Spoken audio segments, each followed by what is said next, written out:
좋은 뉴스가 한꺼번에 나왔습니다. 국제신용평가사 S&P는 삼성전자의 신용등급 전망을 긍정적으로 올렸고 인공지능 메모리 호황의 최대 수혜 가능성까지 언급했죠. 그런데 업황이 좋아진다는 말과 회사의 돈 버는 구조가 달라진다는 말은 전혀 다릅니다. 삼성전자는 지금 단순한 반도체 회복을 넘어 다음 성장과 주주 환원까지 연결할 수 있는 구간에 들어선 걸까요? 반갑습니다, 시청자 여러분. 삼성전자를 오래 보유하신 분들은 좋은 소식이 나와도 마음이 마냥 편하지만은 않으실 거예요. 반도체가 좋아진다는 이야기도 여러 번 들었고 새로운 사업을 키운다는 발표도 낯설지 않잖아요. 그래서 이번에는 뉴스의 개수를 세기보다 각각의 변화가 실제 이익과 현금 사용으로 이어질 수 있는지를 함께 보겠습니다. 최근 주요 소식은 크게 한 흐름으로 연결됩니다. S&P는 인공지능 메모리 호황과 삼성전자의 재무 체력을 높게 평가했고 회사는 로봇 사업 역량을 한데 모으는 움직임을 보였어요. 여기에 자사주 매입 검토 소식까지 나왔죠. 겉으로는 서로 다른 이야기지만 안쪽에는 앞으로 벌 돈을 어디에 어떻게 쓸 것인가? 라는 같은 질문이 숨어 있습니다. 아마 이런 생각이 드실 겁니다. 반도체가 좋아진다면 그냥 실적만 보면 되는 것 아닌가요? 맞는 말이에요. 다만 삼성전자처럼 규모가 큰 기업은 돈을 얼마나 버느냐뿐 아니라 그 돈으로 기존 경쟁력을 지키고 다음 사업을 키우며 주주에게도 성과를 돌려줄 수 있느냐가 함께 평가됩니다. 이번 뉴스들은 바로 그 연결 가능성을 보여주고 있어요. 먼저 S&P의 판단부터 풀어보죠. 신용평가사는 내일 주가가 오를지를 전망하는 곳이 아닙니다. 기업이 앞으로 벌어들일 현금, 대규모 투자를 감당할 능력, 빚을 안정적으로 관리할 수 있는지를 중요하게 봐요. 따라서 등급 전망을 긍정적으로 올렸다는 건 단순히 반도체 경기가 좋아 보인다는 평가보다 범위가 넓습니다. 특히 S&P는 삼성전자가 인공지능 메모리 호황의 최대 수혜자가 될 가능성에 주목했죠. 이게 무슨 뜻이냐면요. 인공지능 산업이 커질수록 계산을 담당하는 반도체뿐 아니라 막대한 데이터를 빠르게 저장하고 꺼내 쓰도록 돕는 메모리의 중요성도 함께 커진다는 뜻이에요. 삼성전자의 핵심 사업이 인공지능 투자 확대와 다시 강하게 연결될 수 있다는 판단입니다. 여기서 한 가지는 구분해야 합니다. 인공지능 산업이 성장하는 것과 삼성전자가 그 성장의 몫을 충분히 가져오는 것은 같은 말이 아니에요. 시장 전체의 수요가 늘더라도 필요한 제품을 적절한 시점에 공급하고 그 판매가 수익성과 현금 창출로 이어져야 하죠. 좋은 산업에 속해 있다는 사실만으로 기업 가치가 자동으로 높아지는 건 아닙니다. 쉽게 말하면요. 손님이 몰리는 상권에 가게가 있다는 것만으로 장사가 완성되지는 않습니다. 손님이 원하는 물건을 제때 준비하고 실제 판매로 연결해 돈을 남겨야 하죠. 인공지능 메모리 호황도 마찬가지예요. 산업의 성장은 기회를 열어주지만 삼성전자의 가치를 바꾸는 건 결국 그 기회를 이익과 현금으로 전환하는 실행력입니다. 메모리는 업황이 좋아질 때 수익성이 빠르게 회복될 수 있지만 공급과 수요가 어긋나면 이익의 흔들림도 커질 수 있는 사업이죠. 그래서 투자자가 확인할 건 호황이 왔다는 한 문장이 아닙니다. 인공지능용 수요가 이어지는 동안 삼성전자가 경쟁력을 유지하며 자기 몫을 확보하는지, 그리고 그 성과가 일시적인 개선에 그치지 않는지를 봐야 해요. 삼성전자의 재무 체력이 함께 언급된 이유도 여기에 있습니다. 반도체는 경쟁력을 유지하려면 큰 투자가 계속 필요한 산업이잖아요. 현금 여력이 충분한 기업은 업황이 흔들려도 필요한 투자를 이어갈 수 있고 호황이 왔을 때는 다음 경쟁을 준비할 선택지가 많아집니다. 결국 강한 재무 구조는 좋은 시기를 더 길게 활용하게 해주는 기반이죠. 다만 신용등급 전망이 좋아졌다고 해서 주주가 체감할 성과까지 확정된 것은 아닙니다. 신용평가사가 보는 안정성과 주식 투자자가 기대하는 수익은 겹치는 부분도 있지만 완전히 같지는 않거든요. 회사가 재무적으로 튼튼해도 투자 효율이 낮거나 벌어들인 현금이 주주가 납득하기 어려운 방향으로 쓰이면 주식의 평가는 달라질 수 있습니다. 그래서 다음으로 봐야 할 소식이 로봇 사업입니다. 삼성전자는 모바일과 가전 다음에 미래 먹거리를 찾는 과정에서 로봇을 강화하고 있고 RX 사업 추진실 출범을 통해 관련 역량을 통합하는 움직임도 나타났어요. 휴머노이드 상용화를 향한 전사적인 시도라는 평가가 나왔지만 이 소식의 의미를 너무 앞서서 확대할 필요는 없습니다. 로봇이 당장 반도체를 대신해 큰 이익을 낸다는 뜻은 아니기 때문이죠. 새로운 사업은 조직을 만들었다고 곧바로 매출이 생기지 않습니다. 기술을 모으고 제품을 개발한 뒤 고객이 실제로 돈을 낼 만한 용도를 찾아야 해요. 따라서 지금은 로봇의 실적을 계산할 단계라기보다 삼성전자가 다음 성장축을 어느 방향에 세우려는지 확인하는 단계에 가깝습니다. 그렇다면 왜 삼성전자가 로봇에 주목하는 걸까요? 삼성전자는 모바일과 가전을 통해 소비자가 사용하는 기기를 만들어 왔고, 반도체에서는 각종 기기와 인공지능 시스템에 필요한 핵심 부품을 공급해왔죠. 로봇은 기기 제작 경험과 부품 역량, 인공지능 기술이 만날 수 있는 분야입니다. 기존 사업과 완전히 동떨어진 도전은 아니라는 의미예요. 하지만 삼성전자니까 결국 잘하겠지 라는 믿음만으로 투자 판단을 끝내면 곤란합니다. 로봇은 기계를 움직이는 데서 끝나는 사업이 아니거든요. 주변을 인식하고 판단하는 기능, 안전하게 작동하는 기술, 반복해서 사용해도 문제가 없는 신뢰성, 고객이 받아들일 가격과 서비스 체계까지 맞아야 합니다. 기술 시연과 상업적 성공 사이에는 분명한 거리가 있어요. 바로 그래서 RX 사업 추진실 출범에서 눈여겨볼 표현은 화려한 로봇의 모습보다 역량 통합입니다.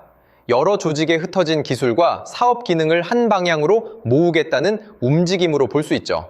대기업의 신사업은 기술 부족뿐 아니라 조직별 목표와 의사결정이 분산돼 속도가 늦어지는 경우도 있기 때문에 통합 자체는 출발점으로 의미가 있습니다. 물론 조직을 합쳤다는 사실만으로 성공을 선언할 수는 없어요. 그 다음 행동이 더 중요합니다. 역량 통합이 실제 제품 개발로 이어지는지, 상용화할 용도와 고객이 구체화되는지, 이후 반복적인 매출과 이익을 만들 수 있는지를 차례로 확인해야 하죠. 이 과정이 보이지 않는다면 로봇은 오랫동안 미래 사업이라는 이름에만 머물 수 있습니다. 여기서 메모리와 로봇이 연결됩니다. 메모리는 삼성전자가 현재 현금을 벌어들이고 재무 여력을 키울 수 있는 중심 사업이고, 로봇은 그 여력을 활용해 다음 성장 동력을 만들려는 후보죠.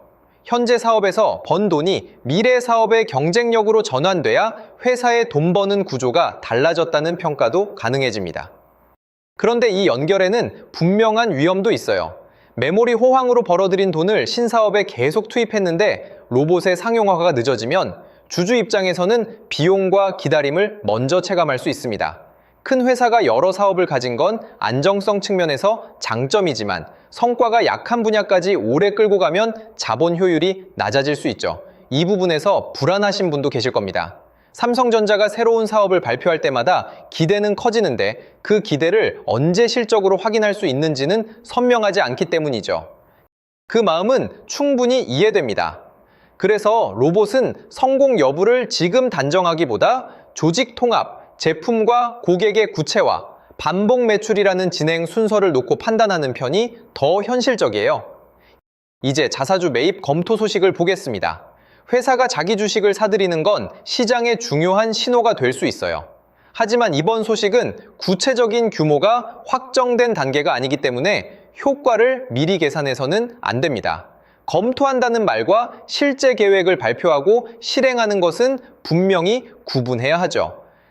자사주 매입은 얼마나 사는지, 실제로 집행하는지, 매입한 주식을 이후 어떻게 처리하는지에 따라 의미가 달라질 수 있습니다.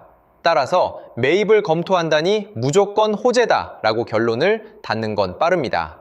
지금 확인할 수 있는 건 삼성전자의 자본 배분을 둘러싼 논의가 사업 투자뿐 아니라 주주 환원 방향으로도 이어지고 있다는 정도예요. 왜 이 소식이 메모리 호황과 함께 중요할까요? 회사가 벌어들일 현금이 늘어날 가능성이 커지면 그 돈의 사용처가 더 중요해지기 때문입니다. 반도체 경쟁력을 지키기 위한 투자도 해야 하고 로봇 같은 미래 사업도 준비해야 하며 동시에 주주가 체감할 수 있는 환원 정책도 고민해야 하죠. 돈을 많이 버는 것만큼 배분의 우선순위가 중요해집니다. 이 균형은 생각보다 어렵습니다.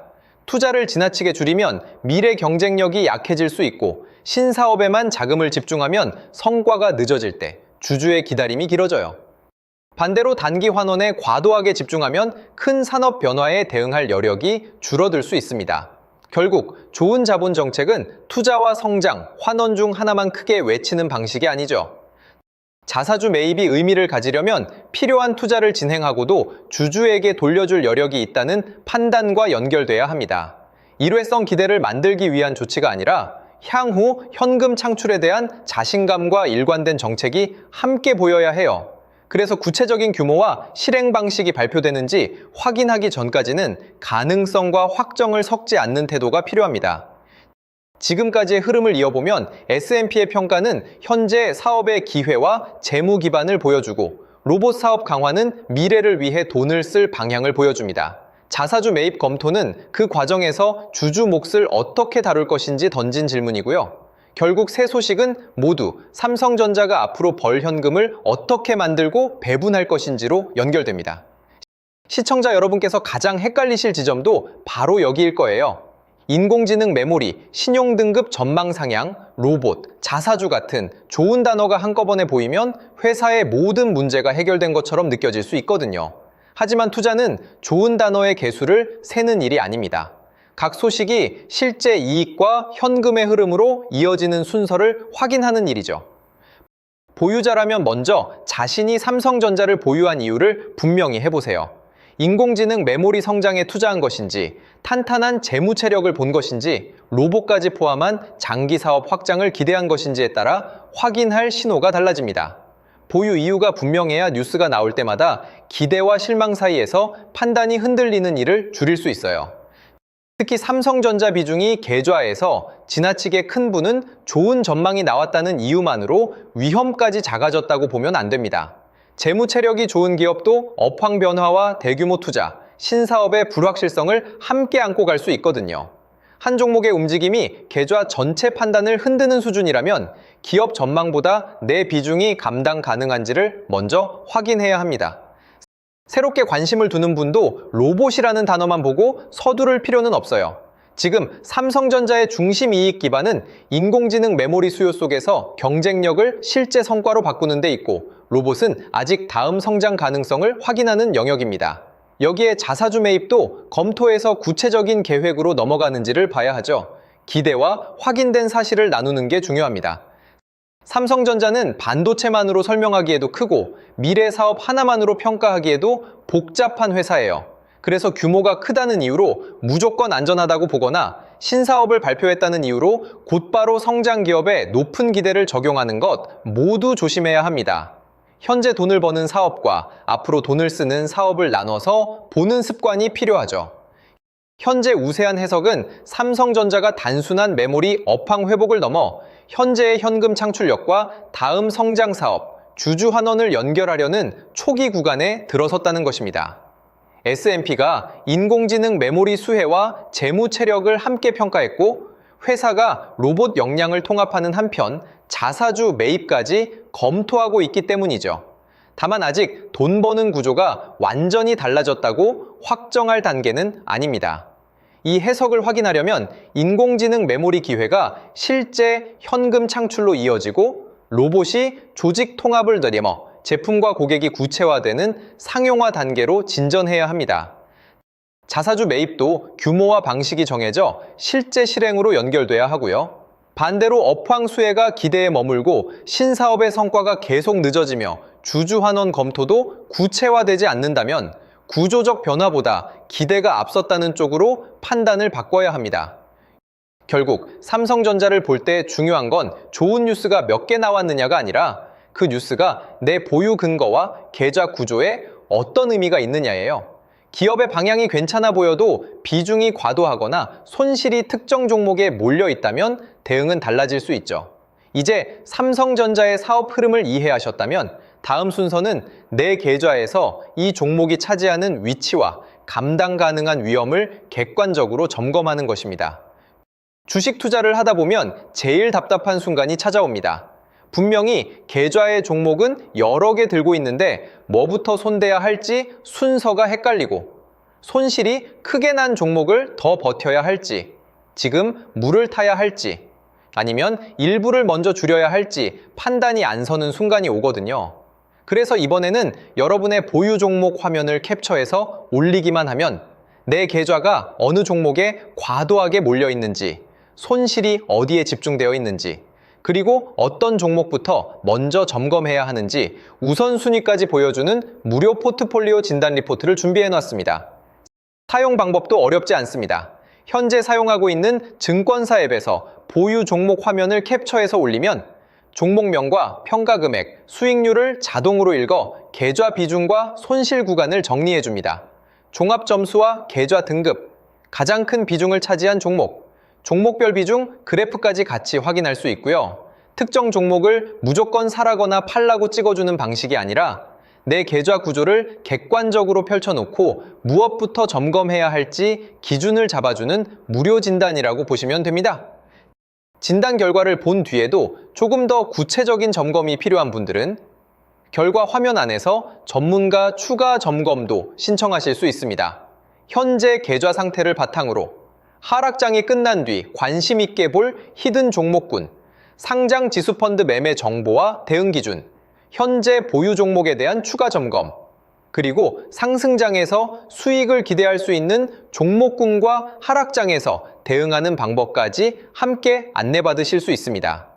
모든 분께 같은 종목을 똑같이 안내하는 방식이 아니라 보유 종목과 비중, 손실 구간, 현금 상태를 확인한 뒤 각자 상황에 맞게 점검하는 방식입니다.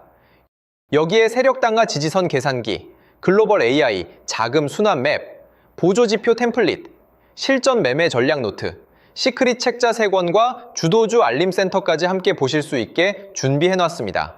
그리고 다른 채널처럼 신청만 받아놓고 나중에 연락드리겠습니다. 순서대로 안내해드리겠습니다. 며칠 기다리시면 보내드리겠습니다. 이런 방식이 아닙니다. 신청 버튼을 누르시면 바로 무료 포트폴리오 진단 페이지로 연결되고요. 기다릴 필요 없이 그 자리에서 바로 보유 종목 화면을 올려 직접 확인해 보실 수 있습니다. 화면 아래 구독과 좋아요 버튼 눌러주시고 댓글창에 구독 완료라고 남겨주세요. 그리고 설명란이나 고정 댓글에 있는 링크로 들어가 신청하시면 지금 바로 무료 포트폴리오 진단부터 확인해 보실 수 있습니다. 끝까지 함께 해주셔서 진심으로 감사합니다. 다음 영상에서도 복잡한 뉴스를 투자자가 확인할 기준으로 쉽게 풀어드리겠습니다.